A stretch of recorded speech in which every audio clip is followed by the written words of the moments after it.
الحمد لله رب العالمين والصلاة والسلام على النبي الأمين نبينا محمد وعلى آله وصحبه أجمعين.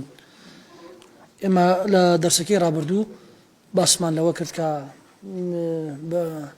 هيك لو برزانة برسياري أو كرت آية بيغمر صلى الله عليه وسلم كاتك صلحي أنجام دا لقل جولك كان شاري مدينة وتي من واتي يجتمك بيغمر صلى الله عليه وسلم مسلمان صلحك ينشكان يعني أقر باستك ينشكان نخير چونکە علەما فەرمن ئەگەر هەر کاتێ مسلمان سڵحێکی ئەنجامدا لەگەڵ کافرەکانیان ئەگەر بەستێک بووینە بیشکێنێ تاکم ئەوان نەیشکێنن. ئەوە بوو براکانم سڵحەکەی پێغەمبەر صلی الله عليه وسلم ئەنجامیدا لەگەڵ جوولەکەکانی شاری مەدینە ئەوان سڵحەکەیان شکاند و ئەگەر بەستەکەیان بەزان براکانم ئەوان پابەند نەبوون چونکە خاصەتەن بەنو نەظیر وایستیان پێغەمبەر صلی الله عليه وسلم اختیارکەن و بیکوژن لو والله أعلم صلحك لقليان شكا تجيشن برزكانم ما قر مجوات بيتمان ولا من حالي بيتنا خير براكانم ما بس موضوع كركسي أركاتي مسلمان أجر صلحوا أجر بس يان أنجام دا لقل كافرو بيباورو جولك كانا دبي بابن بن بيوي صحفي دوستو نو تحود بكنو براكانم إذني خواي پروردار ولامي شبهي چي تر أدينوا كأبيش لو بيكاتوا خلکانێک ئەڵێن ئەم ئاەتانەی کە باس لەواکە کە ئۆمەتی مسلمانان لە هەر شوێنێک بن هەر یەک ئۆمەت حیسابە کاتێکە استدلال بەو ئاەتانەوەکەن کە کاتێک خوای پەروەردگار ئەفەرمێ إن هذه أمتكم أمة واحدة وأنا ربكم فاعبدون يعني وإن هذه أمتكم أمة واحدة وأنا ربكم فاتقون يعني إنما المؤمنون إخوة يعني كاتێک کە خوای پەروەردگار ئەفەرمێ كنتم خير أمة أخرجت للناس تأمرون بالمعروف وتنهون عن المنكر وتؤمنون بالله. يعني آية سورة بقرة جمارة 146 خواي پروردگار فرميه وكذلك جعلناكم أمة وسطا لتكونوا شهداء على الناس ويكون الرسول عليكم شهيدا. مؤلف شيل رحمتي خواي لي فرميت الاستدلال بالآيات على أن الأمة المسلمة أمة واحدة فإذا اعتدى الكفار على بلد فيجب على كل مسلم وجوبا عينيا دفعه لأن بلاد المسلمين واحدة ولأن المؤمنين إخوة ولأن الحدود من صنع الاستعمار. الأمس سنوريك إسال بين دولة ولاتي مسلمان هي ولا بين دولة إسلامية كان هي استعمار داينا وأجينا مسلمان لهر شونيك هبن كوي ولات كان يك ولات حسابه ويك أمة حسابه لهر شونيك يعني هر ولاتك أجر توشي تشو توشي جنگ بو لەگەڵ کافرەکانە ئەو مسلمانە لە هەر وڵاتێکی تر بێ و چەندێ لێی دوور بێ دەبێ بچێ بۆ وڵاتەوە چی بکات براکانم بجەنگێ و جیهاد ئەنجام بدا. باش مؤلف ڕەحمەتی خوای لێ بێ براکانم چێ فەرمێ ئەڵێ کاتێک کە ئێستا وڵاتی مسلمانان دابەش بۆتە چەند وڵاتێکە و وڵاتی مسلمانان یاخود ئومەتی ئیسلام ئومەتی پێغەمبەر محەممەد صلی الله عليه وسلم دابەش بوونەتە سەر چەند وڵاتێکە ئەمە براتی ناشکێنێ براکانم ئەمە براتی ناشکێنێ ئەمە سۆز و ڕەحم ناشکێنێ لە هەر شوێنێک هەر مسلمانێکە بوو تۆ دەبێ براتی لەگەڵ ئەنجام بدەیت بە پێی ئاەتەکە ئینەمە المؤمنون ئیخوە. بەڵام کاتێک کە ئیسا مسلمانان دابەش بوونەتە سەر چەند وڵاتێک هەر وڵاتێک ئەحکامی خۆی هەیە کاتێکە جیهاد ئەنجامەدا یان نادا هەر وڵاتێک اختصاص يعني چۆن ئەڵێ کە بڕیاری خۆی هەیە خاوەن بڕیاری خۆیەتی کە جیهاد ئەنجامەدا یان نادا بۆی خەڵکانی وڵاتەکانی تر بۆیان نییە لە خۆیانەوە بچن بۆ ئەو وڵاتی تر ئەگەر ئیزنی حکومەتەکانی لەسەر نەبێ. پێشەوە بەڕێزەکان حەزەکەم چەند معلوماتێک باسکەینەوە بە تایبەتمەندی دەربارەی وەلی ئەمر چونکە ئێستا زۆربەی وڵاتەکان چی حکومیانەکە براکانم زۆربەی وڵاتی ئیسلام یان وڵاتی مسلمانان چی حکومیانەکە حاکمێکە خۆیان هەڵیان بژاردووە بە دڵ خۆیانە و لەسەر شریعەتی ئیسلام ڕوا یان ئیمامێکی متەغەلیبە خۆی فەرز کردووە و خۆسەپێنەرە خۆی سەپاندووە ئیمامێکی چییە متەغەلیبە براکە. بۆیە پێشەکی تعریفی وەلی ئەمرەکەین براکانم. وەلی ئەمر کە مصطلح شەرعی زانایانە فەرمن هو من يقوم بشؤون المسلمين في أمر دينهم ودنياهم وجميع ما يؤدي إلى صلاحهم. حاكم يعني ولي أمر أو كسي كبر برسا لا كاروباري جياني مسلمانان كاروباري ئاین و کاریباری دنیایان وهروها ئەو کەسەیە کە بەرپرسە لەسەرەوەی کە هەرچی بەرژەوەندی بۆ مسلمانان هەیە بیپێکەوە بهێنێتەکایەوە بۆیان بەرپرسە لە کاروباری ژیانیان بۆ دنیا دەبێت چیان بۆ ئەنجام بدا براکانم دەبێت لە بین یەکتریدا نێلێ کەس تەعەدا لە کەس بکە ئەمە کاری چێیە کاری حاکمە کە نێلێ شەڕ و ئاژەڵ لە بین مسلمانان لە بینی خودی خۆیان ڕووبدا و هەروەها کاری حاکمە کە خەڵکی وڵاتەکەی بپارێزێ کە خەڵکی دەرەکی و خارجی دەزرێژی نەکاتە سەریان و بۆ ئاینش لەسەرێتی کاروباری مزگەوتەکان و کاروباری نێژیان بۆ ڕێک بخا و هەروەها کاروباری چۆنێتی حەجکردن و هەروەها کاروباری چۆنێتی دابەشکردنی زەکات ئەمە هەمووی لە ئەستۆی چێە براکانم ئەستۆی حاکم و وەلی ئەمرە و هەروەها هەرچی بەرژەوەندی بۆیان هەیە هەرچی پرۆژە و هەرچی پێداویستی هەیە بۆ مسلمانان بۆ ئەو وڵاتە و خەڵکی چی پێویستیەکی لە پرۆژەکان دەبێت بۆیان ئەنجام بدات ئەمە پێناسەی وەلی ئەمر بوو وەک ئیصطلاحێکی شەرعی لە دوو ئاەت لە ئاەتەکانی قورئانی مبارەک باسی وەلی ئەمر هاتووە ئاەتی 59 و ئاەتی 83 لە ئاەتی 59 خۆی پەروەردگارە فەرمێ یا ئەیها الذین آمنوا أطیعوا الله وأطیعوا الرسول وأولی الأمر منكم ئەی ئیمانداران جۆرایەلی فەرمانەکانی خۆی پەروەردگار بن ئیطاعەی خۆی پەروەردگار بکەن و جۆرایەلی فەرمانەکانی پێغەمبەر محەممەد بن صلى الله عليه وسلم وإطاعەی پێغەمبەر بکەن صلى الله عليه وسلم و هەروەها حاکم و بەرپرسەکانتان بالمناسبة براکانم لێرەدا زانایانە فەرمن فەرق نییە لە بین ئەم مستەلەحانە وەک کاتێک کە ئاماژە بۆ حاکم بکات حاکم سوڵتان وەلی ئەمر ئەمیر مەلیک پاشا سەرۆک ئەمانە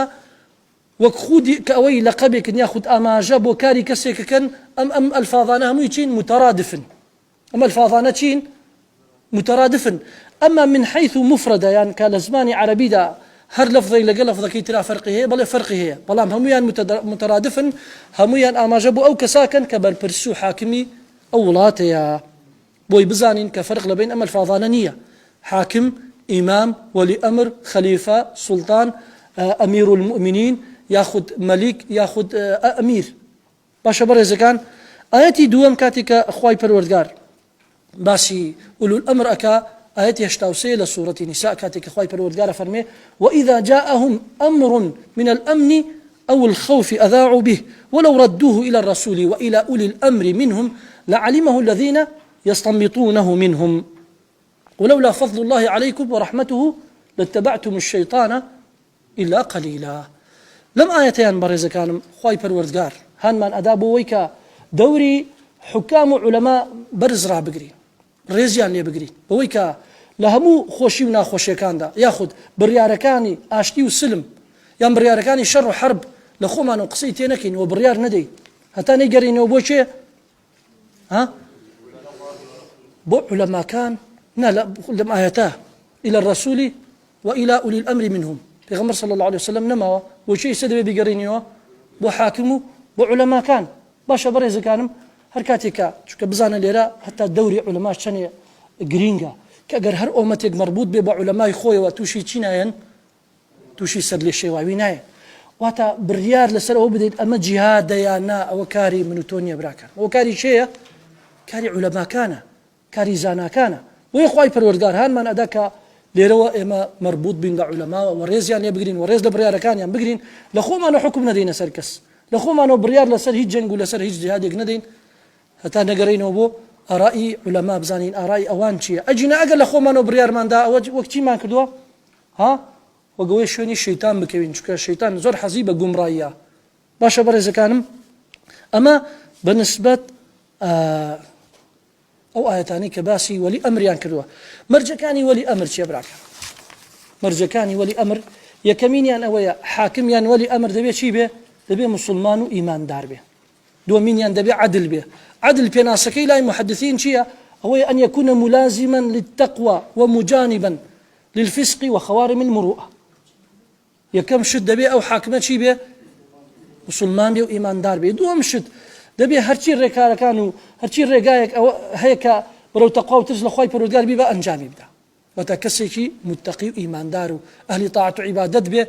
وهرشي ما يطعن لشخصيته كهيبتي بشكينيه وهرچی تاوانە چکە خوارم المروءة ئەگەر کەسێک ئەو ڕێگەرانی کە خوارم المروءة ئەنجامدا لە هەیبەت تێشکێنی وایە و هەروەها ئەوەی مایەی فسق و تاوانە دەبێ خۆی لێ بە دوور بگرێ سێمین دەبێ علمی بو آية أحكامنا هبه ككاتي علاقي بتطبيق أحكام شرع وهي وتا علمي بالسياسي شرعي وهبه علمي هبه شون كاروباري ولات أبات الروا شوار من دبي خبري هبه أجر أولات توشي شر نازليك بو بزاني شبكات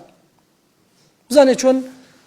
بروشو ملتك وشعبك وقالكي خوي أبا بينجامين يعني أوي براكانم كأو كس السلامت بلكم أندامي وتا مو أندام كاني السلامت بنوي مثلا نتواني أولاتا بريوا بري ششمين يا حوتمين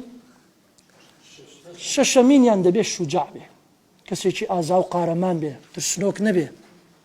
باشا بري زكانم وهني العلماء شفر من مرجي كوتاي أويا نسبكي قريشي به بلام إستا أو ناتوانين بهني نكايوا شكا هذي علماء فرمن فرزا وهني علماء شفر من سنة وقت بيغمس صلى الله عليه وسلم فرمي الأئمة من قريش بهر حال أما مرجكاني ولأمر بو بلام علماء فرمن أما عند الاختيار وتا مسلمانان كاتي أجر بكيفي خويا بو بكيفو ما شاي خويا بو ولأمرك بو خويا دابين بكن دبي أمر جانا رتشاو بكن لها تترين كس لناوية لهم الروانجية وهل بجيرين كبيبي بشي ببي بحاكميان ببي بسروكيان ببي بباشايان ببي بخليفيان أما عند الاضطرار واتا أجر كسيك متغلبو هات خوي سبان بزبري قوته هيزو بزبري بهر شويك بيه بزبري ويكا بنا مالكي بيه ياخد حزبكي بيه خوي سبان أو كاتبرا كانم علماء فرمنا بباسلم صفاتانا بكي شكا بو أجر تو هاتي الرخند ليقر أو كاتتو برو شور روي ها برو خروج الروي براكر خروجش خيري تيدانية شكا أو متغلبة أو خوي سبان دو خوي فرس كردوا فنايا بقسيتو واز لحكم رانيتكي خوي بيني أو كاتتشي رودا شر آجاور رودا خوين رشتن رودا بويا برز كانم إمامي متغلب وقدينا سري إجماع علماء هيا أجر حاكميك لهر شوينيك ياخد كار بدستك خوي سبان بصر نتويك يا ملتك يا شعبك وطواو كارو باري بري وبردني أولاتي كوتا دست نابي خروج كي تسريع تبي إقرار با حكم رانيتكي بكي بيغمبر صلى الله عليه وسلم أو كسي ترساندو براكا أو كسي ترساندو كا خوي بو أو كارا تونالي ترشيحك ياخد هولا دا ببيت كار بدستي مسلمانان ببيت حاكمي مسلمانان ببيت سروكي مسلمانان كاريشي ترسناكا تكليف براكانم تشريف نية بو بيغمبر صلى الله عليه وسلم فرمي دعاي لي ينكردوا ودعاي بو ينكردوا عليه اللهم من ولي من أمر أمتي شيئا فشق عليهم فاشقق عليه يا ربي إخوايا هركسيك ككاروباري ومتكما كيوتا دسي وأبيتا بربرسيان أبيتا حاكميان أجر توشي مشقتي ينكرد يا ربي إخوايا توش سزاي بدي عقوبي بدي فاشقق عليه ومن ولي من أمر أمتي شيئا فرفق بهم فارفق به يا ربي إخوايا هركسيك أجر كاروباري ومتكم كوتا دستي وحكم رانيتي كوتا دستي أجر كسيتي برحم بو بصوص بو برفق بو بشفقت بو لقل ومتكما يا ربي إخوايا توش برحم صوصي خود لقلي ما ملبكي وهروها بيغمبر صلى الله عليه وسلم فرمي ما من راع يسترعيه الله رعية يموت يوم يموت وهو غاش لرعيته إلا حرم الله عليه الجنة الكاربة دستيك أجر حكم رانيتي قالك يعني شعبك كوتا دسي أجر بويان باش نبو بروه الدير بردياني خيانتي ليان كرت ظلمي ليان كرت وحقه ما في يعني خوارت وكات خواي پروردگار بهشتي ليه حرامك فبويا برا كانم براستي كاروباري حكم رانيتي قالتتيا حاكم دبي مبادئي حكم رانيتي همي بجي بقيني لا عدالته لويكا شعبك ينقلكي لشرمزاري لفقيري لهجاري رزقار بك براكان كاري وانكا شرمزاري ينكا كاري وانكا توشي عزيت ينكا دبي هرشي ما عزيت وشرمزاري او لسريان لا يبدا باش خالي شيتر بريزه كانم خالي شيتر بالنسبة ولي أمر رقاكاني هل بجاردني ولي أمر لإسلام داتشونا الرقاكاني داناني ولي أمر خالي بيش أو آية حكمي داناني حاكم شيء حكمي داناني حاكم واجبة واتا همون نتوى الشعب وقالك واجبة لسريان كحاكمي كان هبه كولي أمري كان هبه ببلغي شي برا كانم إما وقعتك كوت ما خواي پروردگار فرمي وأطيعوا الله وأطيعوا الرسول وأولي الأمر منكم خواهي پروردگار كاتي كفرماني بيمان كردو إما جورايالي حاكم ولي أمر كان من بين أجر جورالي قرآن والسنة بون إذا بي حاكم يكبي بويا علماء لم آياتوا أويا استنباط كرد كمسلمان لهر شوين يكبون هر شعبك هر قليك مسلمان بون واجب لسريان كحاكم سروكو باشاي كان هبي حكم رانيتكيان بو أنجام بدا باش وتبان شوازي داناني حاكم لإسلام دا چونا شيخ محمد رحمتي خوالي ببراكان عليه هيج بلقيق ناتو لقرآن ولا السنة كباسي شوازو چونيتي باز لا شوازو چونيتي داناني حاكم ولي أمر بكا نلا قرآن نلا السنة ديج بلقيق ناتو أوي بومان هاتوا يعني أوي بومان ماوتو كزانايان باسي لكن لدواي بيغمر صلى الله عليه وسلم هاوريان يعني أصحابي بيغمر محمد صلى الله عليه وسلم چون حاكمو برپرسو سروكو خليفة كان خويان دانا إيكي لو أنا برز كانوا دواي وفاتي بيغمر صلى الله عليه وسلم أهلي حلوا عقد دم سبي وزانا وداناو أهلي خبري مسلمان كبيك هاتبون دا صحابي كاني أوسو خزرج وهروها مهاجرين كاتيكا لدواي وفاتي بيغمر صلى الله عليه وسلم لشوكو بنو براكانم لسقيفي بني سعيد شوني كان أبو أو أنصاري كان كلي دانشتن تاوتوي شتا جرينجا كان يعني بريارة جرينجا كان يعني كل كبيه وترى سقيفي بني سعيد ليكو بنو مهاجرين وأنصار شيئا البجار أبو بكر أنا البجار إذن شوازي كم أهلي حلوا عقد شيء وتدم سبي كاني أولاتا ملائي قومي هر نتويك هر شعبك ياخذ زانا كان يعني بياو تيجيشتو كان يعني أهلي خبرة كان كوب بنو قصلا سلو بكن چونك لوي شيء بجداري كرد خو همو كسيك أهلي كسابة كان ياخذ بيرجنا كان ياخذ آفرة كان ياخذ جنجة كان ياخذ أرزكارة كان بجداريان كلا داناني أبو بكر رضا ورحمة خالي بنا براك إذن كاري شيء كاري أهل الحل والعقد واتا دم سبيكان أهل خبرة كان زانا ودانا كان باش برز كان أما حالتي كم حالتي دوام أويا كأو حاكمة كسيك لدواي خوي دس نشان بكات كبيو تريتشي التولية بالعهد لشخص معين كسيك لدواي خوي دس نشان بكات وك أبو بكر رضا ورحمتي خوالي بيشي دس نشان كرت إمام عمر دس نشان كرت سيمينيان نا حاكم بيك كومالا شخصيك اللي هاتا دستيك لا زانايان ودانايان وأهل خبرة دس نشان بكا بلا إيه ولا بين خوتان كسيك هالبجيرن وقت شو كردي براكان أمشي وازا إمام عمر كردي چن كسي هالبجارت شش كس شو تشبون عثماني كري عفان رضا ورحمتي خايلي بي عثمان وعلي وطلحة زبيري كري عوام وهروها سعدي كري أبي وقاص عبد الرحمن كري عوف رضا ورحمتي يعني بي أمششا وتي إيه ولا دواي من كسيك لبين خوتان البجيرن أوان شي أنا البجار إمامي عثمان أنا البجار شوازي چوارم براكانم أو شوازي كحاكمك كركي خوي لجاتي خوي دابنا التولية بالعهد لابنه أما علماء فرمن بلقل سري أو بكاتك إمام عمر رضا ورحمته خويلي لقوناغي احتضار جاندان دابو صحابتنا لاي بيانود بو عبد الله كرد داناني عبد الله كري عمر يكي كلا زاناكاني أصحابي بيغمر صلى الله عليه وسلم أو بو إمام عمر ولامي يجيبوا براكانم إمام عمر أوي بي خوش نبو ودي يكفي آل خطاب أن يسأل منهم واحد ودي بس بي لابن مالي ما يكسيك لسر برسياريتي وحاكميتي برپرس بيه وياخد بخواي پروردگار شو دالي برپرسياريتي لقل انجام بدا بينا خوش بو چونك كاريكي قرصة نك نوتي جائز نية حظي نكر كركي لدواي خوي ببيه بحاكم علماء فرمن إقراركي عمر بو برسي داناني كركي لدواي خوي لما بلقي لسر ويكا حاكمة واني كركي خوي دابنا وهروها شيتر كركي خوي لجاتي خوي دانا إمامي معاوية رضا ورحمتي خوي لبي كيزيدي كري دانا لجاتي خوي هو بزانا كاني صحابة موجود بن صحابة هيج إنكاري كان لو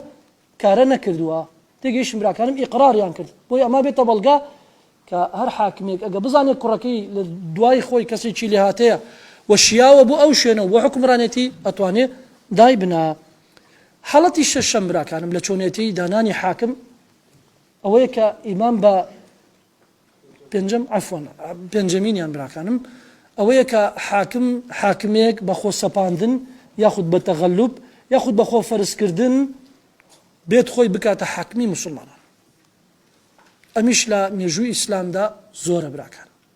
لميجو إسلام دا زورة بۆیە ئێمە ئیسەدین چێکین ڕەئی زانایانە خوێنینەوە ئایا کە ئەم کاری کە هەنێک کەس کردی لە ژیاندا جائزە یان نا چێ بۆ ئەم کاری کرد براکانم ها ئومەویەکان کردیان براکانم عەبدولبەریکی کوڕی مەڕوان کاتی ئەوە بوو لەگەڵ عەبدوڵای کوڕی زوبەیرە جەنگان براکان و هەروەها عەباسیەکان ئەمانە خۆیان سەپاند بەسەر موسڵمانانە خۆیان سەپاند بەسەر موسڵمانان جارێ با بزانین حکمی ئەو حاکمە چییە کە بە زۆرداری دێ خۆی کاتە حاکمی مسلمانان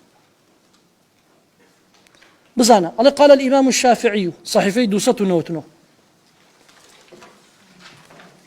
أولا إيوانية قال الإمام الشافعي كل من غلب على الخلافة بالسيف حتى يسمى خليفة ويجمع الناس يعني ويجتمع الناس عليه فهو خليفة الله هر کەسێک ئەگەر بە زۆرداری خۆی سەپان بەسەر مسلمانانە بە زەبری شمشێر هەتا وای لێ هات خەڵک بڵێ ئەرە وڵا فڵان کەس بوو بە سەرۆک و حاکم و دەمسپی ئەو کەسە حاکم و خەلیفەی مسلمانانە یان سەرۆکی مسلمانانە نابێ خروجکیتە سەریا براکان بۆ وەگوتمان بۆ براکانم ها بڕە فیتنە و ئاشوب و خوێنشتنی لە دوایە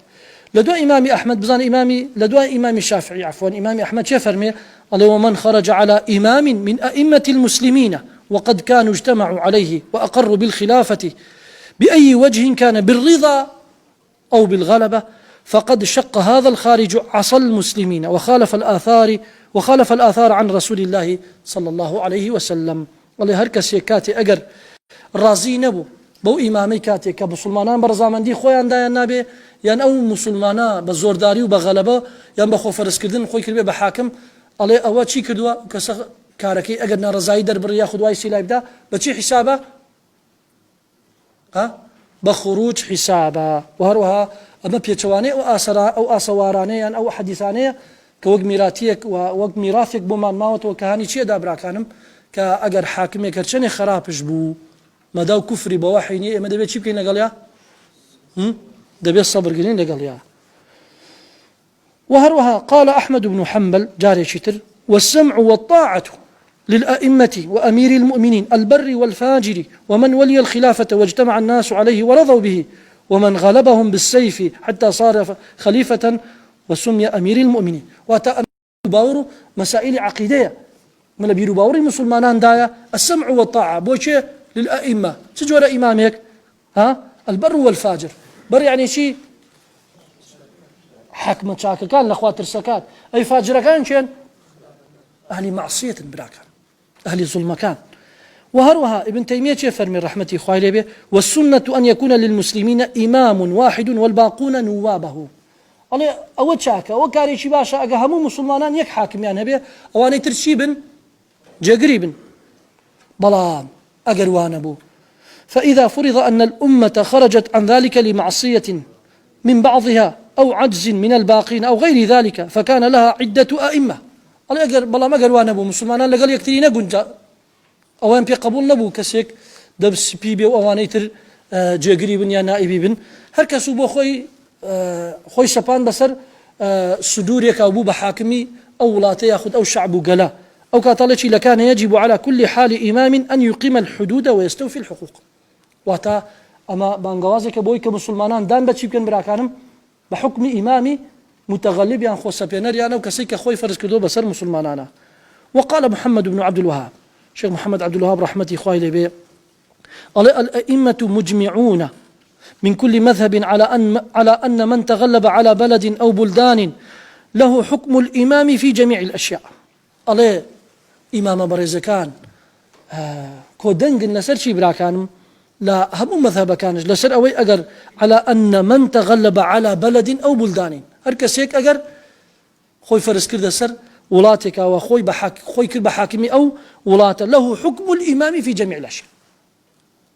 يعني حكم أوي هيك مسلمان دبيت شي بكن براكانم دان با حكم رانيتي كيبنن ولولا هذا ما استقامت الدنيا أجر وانا بوايا ما استقامت الدنيا بو لأن الناس من زمن طويل قبل الإمام أحمد إلى يومنا هذا ما اجتمعوا على إمام واحد يعني أما هم بلقي لسر أويك فرا دولتي شو كهني كسفر دولتي بيا قبولنيا على ده مسلمان أمتي إسلام چیان هبه يك دولتي چیان هبه والله مسي إمام أحمد فرمي عليه كاروباركان ما استقامت الدنيا كاروباركان بو دنيا ناچون الروا أجر وانا بوايا چون قال پیش إمام أحمد وبو الله لبيش إمام أحمد إمام أحمد وفاتكي چند مبراكانم ولادكي صالي 164 هجري إمام أحمد لدايك بوا لصالي 138 معلومات لا يخوتها منوس لصالي 138 هجري بوملاوة أمتي إسلام يعني مسلمانان دا باش بونا چند بسر چند دولتك وتفر دولتي لكي ودرس ببراكانم لصالي 138 هجري أما بيش ولادك إمام أحمد يعني إمام أحمد صالي چند لدايك بوا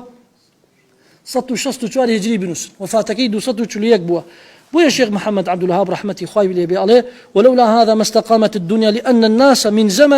من زمن طويل قبل الإمام أحمد إلى يومنا هذا يعني عليه أما لبيش إمام أحمد وبوا كاتك أمتي إسلام دا باش بونتا سرچن ولاتك وچن دولتي چان هبوا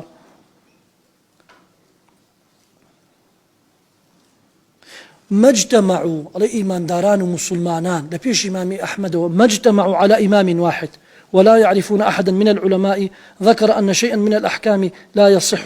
إلا بالإمام الأعظم قال لو زمانوا مسلمانان كون نبونتو لسر يك إمامك تيجيش براكانم ولا يعرفون أحدا من العلماء ذكر شيئا من الأحكام لا يصح قال هيج إمام وعالم شي معتبر نية كنقولي له لفر إمامي بكايا لفر دولتي وبله همو مسلمانان دبي لجر إمرته بربرسياريتي يك حاكم كوب بنوا أما شيء والله براكانم شيخ محمدي كوري عبد الوهاب الحافظ ابن حجر شيخ عليه رضا ورحمة إخواني ليبيا عليه وقد أجمع الفقهاء على وجوب طاعة السلطان المتغلب والجهاد معه عليه همو فقهاء إجماع يعني هي وكودنق لسر شي لسر طاعو جرالتي كام حاكم أو حاكميك شيا متغلبة والجهاد معه هروها كانوا باري أولاد لقالي برن الريوة وتعاون كان لقاليا وبتايبة مندي باس شيكا براكانم باسي جهادك وأن طاعته خير من الخروج عليه صحيح حكمتك حكمة لشي دايا كذا بيئة جرالي حاكمين متغلبين براكانم وأن طاعته خير من الخروج عليه لما في ذلك من حقن الدماء وتسكين الدهماء وحجتهم هذا الخبر يعني أو باشترى لوي أجر إما بتشين للجرالي ما نكدو خروج ما كده سري كابيت ما يشي ما يفتنوا أجاو خن رشتين أرأي علماء زورة إجماع علماء كودنجي كان لسر أوانا زورة برا كانم كاتي إمام مسلمان دبي جرالي شيب كان جرالي حاكم إمامي متغلبين باش صبر قرتن برا كانم لسر أو إمامانا إما دبي توقع بكين كأجر إمامك خوي سباند بزانا بيغمر صلى الله عليه وسلم كباسي أو إماماني كردوه لدواي خوي باسي هني حاكمي خرابي كردوه كأهل معصية أهل فسق لقل أوجدا بيغمر صلى الله عليه وسلم هان ماني دا صبر بقرين قال يانا يعني إما هني جار هي برا كان سير مان لونية كظلم عجيبة بيني لم سردما لا هني كس وايا كأما بيت شي دار دستك بو أواني كالين شي با جهاد كنا فرمو أو هاكا وايا يعني هني أخطاء وهني شت هي بيني لم سردما دا خلق هني خلق إكاتا باساو بوي هني جنز بدا بوشي بو جهاد دجي أو حاكمو ولي أمرانا بزانا شيخ عبد اللطيف بن عبد الرحمن آل الشيخ رحمتي خوالي بالكتابكي الدرر السنية أما حفيدي شيخ محمد عبد الوهاب رحمتي خوالي به بزان شيخ فرمي قال أن أكثر ولاة أهل الإسلام من عهد يزيد بن معاوية حاشا عمر بن العبد العزيز ومن شاء الله من بني أمية قال الزوربي ولي أمركاني أمتي إسلام حاكم مكاني وانيك حكمي أمتي إسلام يعني كردوا لا سردمي يزيد بوملا وبرا كان ما عدا حاشا يعني ما عدا عمر كوري عبد العزيز أو كسانيك خوار رحميان بيكرت خوار رحمي بيان كردوا أجينا قد وقع منهم ما وقع من الجراءة والحوادث العظام قال جرأة عجيب يعني أبو تاوان وهروا الشتي سير سمراء لدسر دسيان رويداوة والخروج والفساد في ولاية أهل الإسلام ومن ذلك فسيرة الأئمة الأعلام والسادة العظام معهم معروفة مشهورة والله من لقل أوجد إمام بريزكان وعالم معتبر كان كتشونتي ما مرينا لقل أو حاكمان كردوها مشهورة معروفة لا ينزعون يدا من طاعة بهيت شيويك دسيان هل نقد لجوراليان وهاني جنج بدن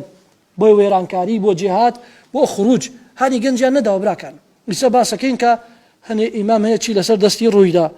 فبزانا يعني إمام كان كان معتبر بن بلام لقال وجدا لا ينزعون يدا من طاعة نخويا دسيان هل قد لجورالتي أو حاكمانا كمتغلب بن ظالم بن فاسق بن خراب بن فيما أمر الله به ورسوله من شرائع الإسلام وواجبات الدين وأضرب لك مثلا أما أو مثال دينيتو على مثالك تبين بالحجاج بن يوسف الثقفي حجاج معروف براكان عليه وقد اشتهر أمره في الأمة بالظلم والغش عليه حجاج كيك يقبل أولاتي أمر ويك يقبل بيواني حكمت كاروباري مشهور بو كتشي بسر مسلمانان هاوردوا وتش ظلم يشي كردوا وتش أزا غشم يعني شي أو عزيز أشد ظلم بيوتري غشم يعني أو بري ظلمي جان بشي وأن أو بري ظلمي كرد لخلق كي سردمي خوي والإسراف في سفك الدماء يعني زيد رويك لخيان رشتن زيد رويك لكشتني خلق وانتهاك حرمات الله وقتل من قتل من سادات الأمة كسعيد كري جبير سعيد جبير كري جبير كشت وحاصر ابن الزبير وقد عاذ بالحرم الشريف عبد الله كري الزبيري لشو كشت براكانم ها لناو حرم كشتي حرمي مكي تصور كبرا كان بمنجنيق ببرد لناو حرم يدا سبحان الله شنو يقولي امرو قال كسيك بيت مزقوتي حرم بدات بر منجنيق وبدات برد يعني بدات طب بارانيكا اما فعلك خلقي مرت حكمي كدات سريع ها اما اوبري بالريزيه واوبري بزاندني سنوري حرمتي بيتا وهي أن شيء أنجامي ذا لم يجودا حجاج أنجامي ذا ما بس يجي ببرا كانم ما بس كشتني ابن الزبير بو ما بس كشتني عبد الله كري زبير بو فعلا كشتي وقد عاذ بالحرم الشريف واستباح الحرمة وقتل ابن الزبير مع أن ابن الزبير قد أعطاه الطاعة وبايعه عامة أهل مكة والمدينة واليمن وأكثر سواد العراق. والحجاج نائب عن مروان ثم عن ولده عبد الملك. حجاج جاگیری چه بو برا کانم یان پیاوی چه بو پیاوی عبد الملك پیاوی مروان كوري عبد الملك بو ثم ولده عبد الملك من مروان بن عبد الملك ولم يعهد أحد من الخلفاء إلى مروان بمرجع مروان خوي سبان كس بيعتي ندابي كس باختياري مسلمان نبو كاتيكا مروان كوري عبد الملك هاتسر حكوم ولم يبايعه أهل الحل والعقد بيا وزانا ودانا كاني ولاد دم سبيكاني ولاد بكيف ما شاي خويا شان هلا بجار مروان كوري عبد الملك كان هلا بجار أي إن شكر مروان خوي سبان لقب أوج دابرا كان أو هم ظلمي كرد لرجع شيوا لرجع وزيركي ولا رجع حجاج وشوكا أم ظلم مستمي كأنجام در هربو شيء قريتوا كحجاج أنجام دبو شيء قريتوا بهنداني شيبو بهنداني حاكم فعلي كبو بهنداني مروان ببرا كان ومع ذلك لم يتوقف أحد من أهل العلم في طاعته والانقياد له فيما تسوغ طاعته فيه لقل أوج دابرا كان نمان بيني عالميك هاني جنجا كان بدا بوشي ها بويدا صال بقرين لا جراياليتي مروان وحجاج يعني هاني خروج بدن يعني هاني جنجا كان بدن بو تقينو بو خو كشتن هيج عالميك لو صار دم قصي كدو برا كانم ها وهروها وكان ابن عمر ومن أدرك الحجاج مع العلم هني لصحابج موجود بنيك لو أنا شيء موجود بو رمي كسيك بليك وانا علماء بل قمان ولا أصحابي بيغمر صلى الله عليه وسلم كرازي بو بيتن بحكم إمامي متغلب خو ابن عمر موجود بو براكان بوي عليه وكان ابن عمر ومن أدرك الحجاج من أصحاب رسول الله صلى الله عليه وسلم لا ينازعونه بربركانيان لقالي نكرت ولا يمتنعون من طاعته وهروها دسيدنا الله قد لا جرايالتي حجاج مروان كري عبد الملك فيما يقوم به الإسلام ويكمل به الإيمان وكذلك من في زمنه من التابعين يعني شيء يعني باتيب جيم براكا أصحابي بيغمر صلى الله عليه وسلم وعلماء كان كاتك أمان هركاري شان كذبية لزمني طاعتي خواي پروردگارو ببي سنة بوبي أو كاتا دسيان هل نقل طاعتي يعني أجنا لا طاعة لمخلوق في معصية الخالق وهروها لزمن تابعينش ابن المسيب موجود بو حسن بصري ابن سيرين إبراهيم التيمي وأشباههم ونظرائهم من سادات الأمة واستمر واستمر العمل على هذا بين علماء الأمة ومن سادات الأمة وأئمتها يأمرون بطاعة الله ورسوله والجهاد في سبيله مع كل إمام بر أو فاجر كما هو معروف في كتب أصول الدين والعقائد. واتأوبيا وبرزانا هميا موجود بن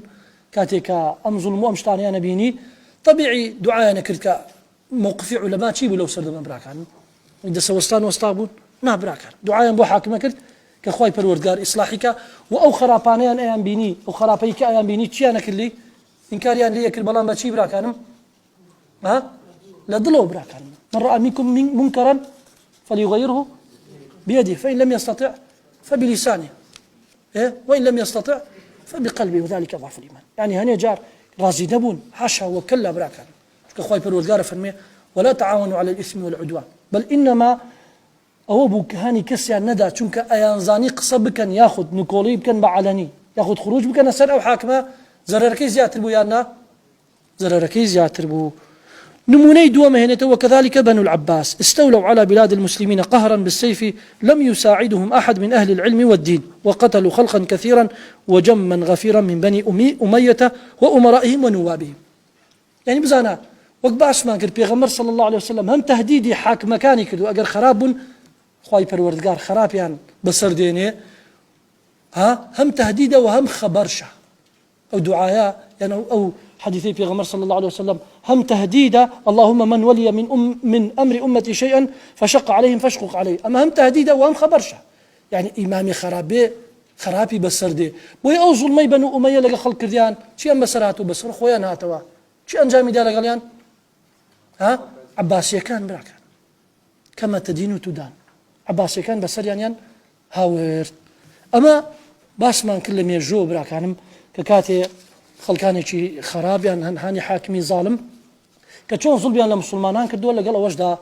علماء أو سردما حتى كبالشيق للصحابة موجود بنا ياخذ تابعين موجود بنا هاني خروج يعني نداوة وهاني جهاد يعني نداوة لقال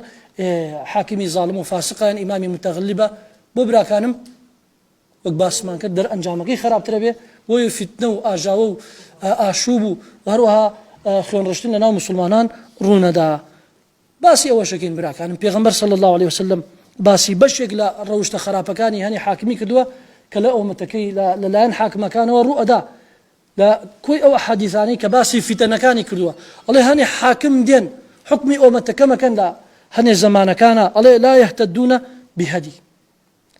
بهدي النبي صلى الله عليه وسلم لسر باز هدي سنة في صلى الله عليه وسلم نار ولا يستنون بسنته صلى الله عليه وسلم سر سنة في صلى الله عليه وسلم نار قلوبهم قلوب الشياطين في جثمان إنس سبحان الله الله يضل ينرق وقضلي الشيطان كان بجان خلقي لا مع العلم بجستمروفن يسألون حقهم ويمنعون حقوق الناس الله ما في خويا نال بفوته بس ما في خلق أخوانه جوب ما في خلقي نادا يضربون الظهور ويأخذون الأموال بكيف ما شاي خويا شيئا بيو دارك عليكن شيئا بيو السجنيكن شيئا بيو ليدن ومالي شيئا بيو أيخون لا يصلون الصلاة لوقتها ولا يتمون ركوعها ولا سجودها نيجا كان لكاتي خوي ناكن وقن يجج بكن جول بالركوع سجودي نادا شرار الآئمة خربتليني أو حاكمانا كحكم رانيتي أنجام أدن يبغضون الناس بل يلعنونهم ويبغضونهم سبحان الله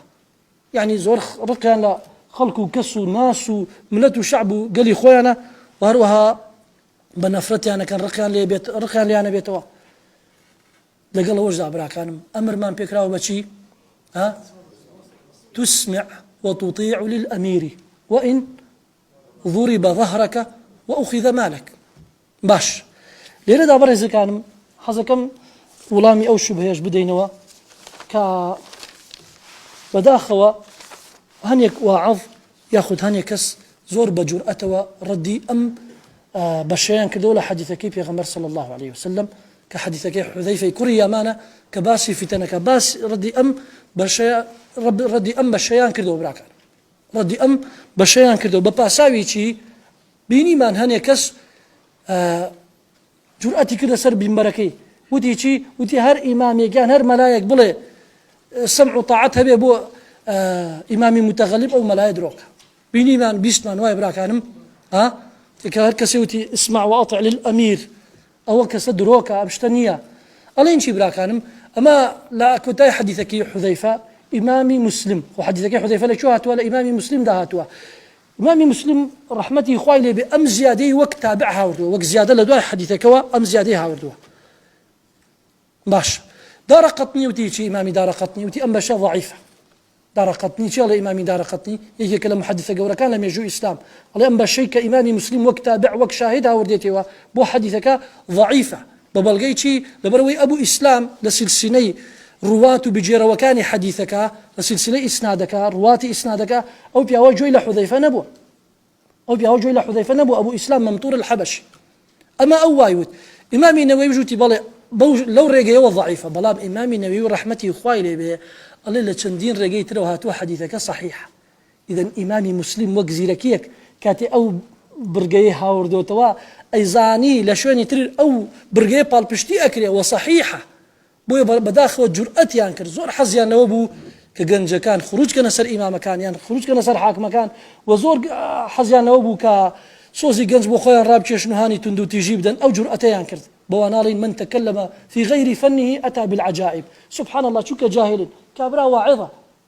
تۆ واعظەیشی تۆ لە فقها نازانی خۆت کردووە بە واعظ و سەرکی لایک و هینێ زۆرت هەیە بەڵام لە علمی حەدیث تێ نەگەیشتوویتە دەبوایە وەک ئەمانەتێک بۆ کارەکەت. والله ئیمام خەتیبیش چۆن حاکمی و بارپرسێتی ئەمانەتە ئیمام خەتیبیش بەرپرسیارەتیشی قورسە تەکلیفە دەبوایە بگەڕێتەوە بزانێ زانایانی تر چێڵن دەربارەی ئەم زیادەیە براکانە. تسمع وتطيع للأمير وإن ضرب ظهرك وأخذ مالك يعني وإن ضرب ظهرك وأخذ مالك. دەبێ سمع و طاعەت هەبێ. بزانە بەڕێزەکان ئیمامی نەووی ڕەحمەتی خوای لێبێ ئەڵێ ئەم حەدیثە لە ڕێگەی چەند تابع و شاهیدێکی ترەوە ئەم ڕیوایەتە صحیحە چونکە سلسلەی سەنەدی تر هاتووە هیچ عیبی نییە. سلسلەی سەنەدی تر هاتووە بۆ ئەم مەتنە صحیحە هەم سەنەدەکە صحیحە انقطاعی تیانە چونکە لە علمی حەدیثە براکانم ئەو وەجبە ڕواتە یان بجێڕەوەکانی حەدیثەکە گەلە بین یانە کەسێک هەبێ نوقسان بێ یان خەلەل هەبێ یان کە لێ نەبێ ئەو حەدیثە حکمی ضعف درێتە سەر ئیسنادەکەیە. لە ڕێگەی ترەوە هاتووە کە الحمد لله سلسلەی سەنەدەکە هەموو پیاوەکان و هەموو ڕواتەکان موجودن هەمویان گوێیان لە یەکتری گرتووە و هیچ عیبێکی نییە. و هەروەها لا ئیمامی ئەبوو داود هاتووە بە ژمارە 42 44 لا ئیمامی ئەبوو داود هاتووە لە بە کتێبی فتەندا بزانە پێغەمبەر صلی الله عليه وسلم چێ فەرمێ إن كان لله خليفة في الأرض فضرب ظهرك وأخذ مالك فأطعه. شيخ الألباني شاليه صحيحة بجمارة 1791. وهروها إمام أحمد روايتي كدوة لمسندكي بجمارة 23425 كبهمان شيوا شيخ الألباني لسلسلة الصحيحة دا باسي كدوة بجمارة 1791 عليه صحيحة وحسنة. فإن رأيت يومئذ خليفة الله في الأرض فالزمه وإن نهك جسمك وأخذ مالك. لكو تايد عليهم براكانم أم زيادة صحيح درشو الحمد لله. أما علماء برزكان وك شيخ الألباني وهروها لبيشي أو وك إمام نووي رحمتي خوان لبي أم برقيان لحديثك تصحيح كردو كاتي كزوائد وشواهد تريان بوي هاوردو وببال بشتي رواياتي تر حديثك الصحيحة بها النخلتين بو بان خوازيان وعظانيك هاني تندو تيجيدا وجنج برو والديربا وجنج برو خروجبا. أجينا براكانم حلج لقل أو حاكماني كظلمة كان يعني حاكمي فاسق ولما فرمن أعمالكم عمالكم الله ببيك كردو كاني خوتان حاكمو بربرس بوتان دي تكايو واتا اگر حاكميك هر ملتيك هر نتويك هر شعبيك هر قليك اگر توشي حاكمو بربرسي خراب بون وشي خرابة كردو كاني خويان خراب با توبه بكن با بقرنو باشا برزي كانم بوي او بياويكا شو لا امامي علي جوتي يا علي بولا سردمي ابو بكر وعمر هيك شيك نبو والله سردمي تو عثمان ام خلقها ناحيه تو شي شيطان بونا نوا وتي اخلو سردم على سردمي ابو بكر وعمر بياي وقت منو عثمان موجود بون اما جرايلي حاكم كان بين وروا كدوي خلق كان شاق بو بلام سردمي اذا اما دا بياي وقتو موجوده ابوي برز كان اما بلغيه ونشانيه وهانداني كبوي ما كبخوم دا بتشينوا وسيري كدو كان ممكن وتوبيكي نصح بكين وواصل خرابه كان من بينين او كاتش خوي پروردگار ببي كدو كان من حاكم من به بو هني تكاي وغوترا وكيف ما تكونوا يولى عليكم كدو كان تانشون به خوي پروردگار حاكمي او هاتان بو انيره ربي خوي اصلاح منكي اصلاح حالي مسلمانان بكي لهم جهان دا بو خاطرينا وجوانا كانت آمين يا رب العالمين، وجزاكم الله خيرا وبارك الله فيكم. بل نقذف بالحق على الباطل فيدمغه فإذا هو زاهق ولكم الويل مما تصفون.